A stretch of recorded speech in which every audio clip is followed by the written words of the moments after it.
नमस्कार बच्चों, ज्ञान की चिप्स में आप सब लोगों का स्वागत है। आज हम लोग माइक्रोसॉफ्ट वर्ड के अंदर फॉन्ट ब्लॉक के बारे में पढ़ेंगे। तो आज का टॉपिक है font block in Microsoft word. इसके बारे में हम लोग पढ़ेंगे। क्लियर? तो लेट ना करके सीधा हम माइक्रोसॉफ्ट वर्ड खोलते हैं। अपने कीबोर्ड पे आप विंडो आर दबाइए और यहाँ विन वर्ड लिख के एंटर मार दीजिए। ये आपका खुल गया। अगर इसको कीबोर्ड के द्वारा ही आप मैक्सिमाइज करना चाहते हैं इस माइक्रोसॉफ्ट वर्ड का, तो विंडो की को दबा के रखिए और अपर एरो वाला की, ऊपर की तरफ जो एरो की है उसको दबा दीजिए। ये बड़ा हो गया कीबोर्ड के थ्रू। क्लियर है? चलिए आज हम लोग फॉन्ट के बारे में पढ़ाई करेंगे। फॉन्ट में आपको पहले मैंने बता रखा है कि जितना भी ये ऊपर वाला दिखाई देता है ये मेनू बार है, और इसके अंदर जो भी ये दिखाई देता है मेनू बार के अंदर जितना फॉन्ट, पैराग्राफ, स्टाइलिश, जितना ये सब दिखाई दे रहा है, मेन आपको दिखाई दे रहा है, इसको ब्लॉक कहते हैं। और जो ब्लॉक के अंदर होता है, अंदर वाली चीजों को रिबन कहा जाता है। तो आज हम लोग फॉन्ट के बारे में पढ़ाई करेंगे। फॉन्ट में आपको वर्डपैड में इस बोल्ड के बारे में मिला था, तो बोल्ड के बारे में मुझे बताने की जरूरत नहीं है। इटैलिक ये भी मिला है आपको, अंडरलाइन ये भी आपको मिला है वर्डपैड में, सब स्ट्राइक थ्रू भी मिला है आपको, सुपर स्क्रिप्ट ये भी मिला है। सुपर स्क्रिप्ट और एक सब स्क्रिप्ट दोनों है। ये सब स्क्रिप्ट है और ये है हमारा सुपर स्क्रिप्ट, ये भी मिला है आप लोगों को। फिर भी इसमें थोड़ा सा माइक्रोसॉफ्ट वर्ड, इसमें थोड़ी डिफरेंस है, वर्डपैड से थोड़ा डिफरेंस है। देखिएगा ध्यान से, दोबारा इसको मैं बता रहा हूं।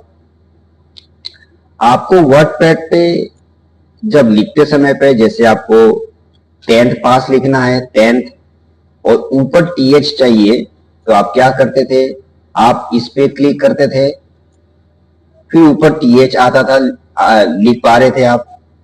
वर्डपैड की बात कर रहा हूं, वर्डपैड में। और फिर आप इसको बड़ा लिखने के लिए फिर इसको हटाते थे, फिर PASSED पास, ये वर्डपैड में ऐसे करते थे आप लोग। लेकिन इस माइक्रोसॉफ्ट वर्ड में आप लोग क्या लिखेंगे, 10th लिख लीजिए और डायरेक्ट आप TH लिखिए, TH लिखा और आप स्पेस दबा दीजिए। देखिए ऊपर चला गया वो, और PASSED। मुझे यहां क्लिक करने की जरूरत नहीं पड़ी, सुपर स्क्रिप्ट पे क्लिक करने की जरूरत नहीं पड़ी। यहां पे मैं केवल आपको क्या लिखना है, दोबारा बता रहा हूं, 12th लिखिए। अगर TH ऊपर चाहिए आपको तो सीधा TH लिख लीजिए और एक बार स्पेस बार को दबा दीजिए। एक बार स्पेस बार दबाने से ही ये देखिए ऊपर चला गया और अपना पास लिख लीजिए। लेकिन यही वर्डपैड में क्या होता था, हम लोगों को अगर ऊपर लिखना पड़ता था तो हम लोगों को क्या करना पड़ता था, यहाँ पे क्लिक करना पड़ता था। जब यहाँ पे क्लिक करेंगे तो ही ये ऊपर लिखना पड़ता था। लेकिन अब आपको क्लिक करने की जरूरत नहीं है, कहीं भी सीधा आप TH लगाइए और स्पेस लगा दीजिए आप। क्लियर? उस वर्डपैड में और माइक्रोसॉफ्ट वर्ड में ये सब स्क्रिप्ट और सुपर स्क्रिप्ट पे यूज इसीलिए किया जाता है। बस एक स्पेस दबाना है और आपका काम हो जाएगा। चलिए अब हम नेक्स्ट पढ़ते हैं चेंज केस। चेंज केस क्या होता है? अगर हम चेंज केस पे क्लिक करते हैं चेंज केस पे अगर हम क्लिक करते हैं तो देखिए यहाँ पे सेंटेंस केस दिखाई दे रहा है, lower case, upper case, capital each word और एक टोंगल केस दिखाई दे रहा है। ये क्या होता है, इसके बारे में डिस्कस करेंगे हम लोग। ये जो लिखा इसको मैं डिलीट कर देता हूं। पहले सेलेक्ट किया मैंने और मैं डिलीट, कीबोर्ड पे डिलीट बटन दबा दिया। चलिए अब इसके बाद मैं यहाँ पे सपोज कीजिए लिखता हूं Ram is a good boy, ये लिखा, he is a good cricketer, ये लिखा मैंने और एंटर मार दिया। ये रेड दिखा रहा है, इसका मतलब ये स्पेलिंग मिस्टेक है, इसको मैं क्रिकेटर ये कर देता हूं। क्लियर है? इस वर्ड को सी करता हूं छोटा। चलिए अब ठीक है। अब देखिए, अगर ये जो सेंटेंस लिखा हूं मैं, अगर आपको ये कैपिटल लेटर में चाहिए तो आप सेलेक्ट कर लीजिए। आप ये रहा, सेलेक्ट किया मैंने और इस चेंज केस पे गया मैं, और देखिए कैपिटल लेटर करना है मुझे तो अपर केस पे क्लिक कर, पहले सेलेक्ट करना जरूरी है। जिस सेंटेंस को आपको कैपिटल या स्मॉल करना है उसे पहले सेलेक्ट करना पड़ता है, फिर अपर केस पे क्लिक कर दीजिए।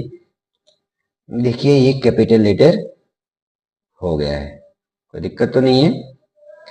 अगर आपको इसको स्मॉल लेटर करना है तो आपको सिलेक्शन करना पड़ेगा और फिर से आप यहां जाइए और लोअर केस दिखाई दे रहा है, लोअर केस का मतलब होता है छोटी एबीसीडी आ जाएगी, ये क्लिक कर दिया आपने, कोई दिक्कत तो नहीं है।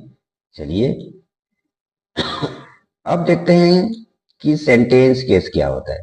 लोअर केस में तो आप समझ गए कि छोटी एबीसीडी होगी, अपर केस में आपने समझ लिया बड़ी एबीसीडी होगी।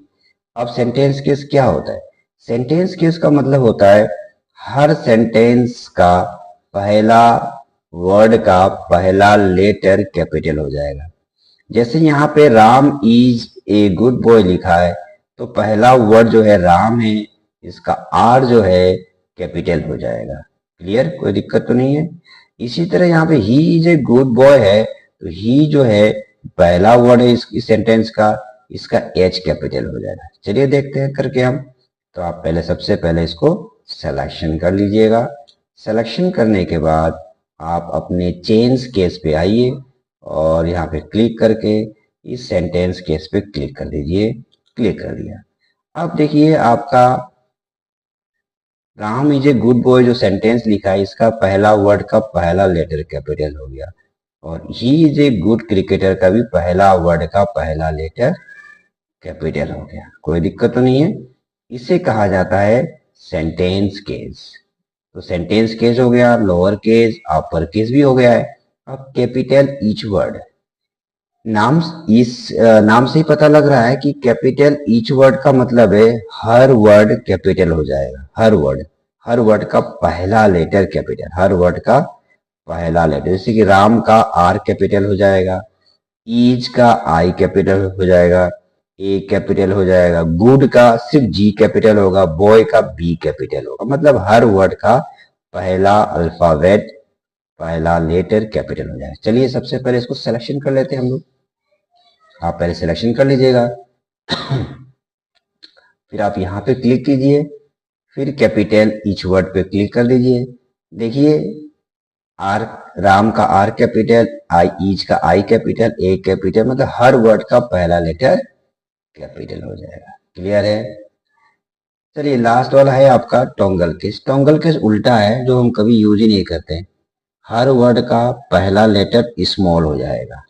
अब जैसे इसको आप सेलेक्ट कर लीजिए, आप ये सेलेक्ट किया मैंने और इसको करके मैं टोंगल केस किया तो देखिए हर वर्ड का पहला लेटर स्मॉल हो चुका है। राम का आ स्मॉल हो गया, ईच का आई स्मॉल हो गया। ये वर्ड हम कभी यूज ही नहीं करते इसका, तो हम लोग को हमेशा सेंटेंस केस की जरूरत पड़ती है। सेंटेंस केस पे कर सकते हैं हम। क्लियर? इसे कहते हैं हम चेंज केस का प्रयोग करते हैं। क्लियर? चलिए ये देखते हैं ये क्या है। ये भी आपको वर्ड पैड में मिला था, फिर भी मैं बताता हूँ इसके क्या होता है। एग्जाम्पल ले रहा हूं मैं, राम लिखा हूं मैं, और अगर राम को मैं सेलेक्ट कर लेता हूं तो सेलेक्ट करके राम का पीछे वाला देखो बैकग्राउंड कलर हो जाएगा। आप यहाँ पे क्लिक कर दीजिए और यहाँ पे जो आप क्लिक चाहिए वहां पे क्लिक कर लीजिए।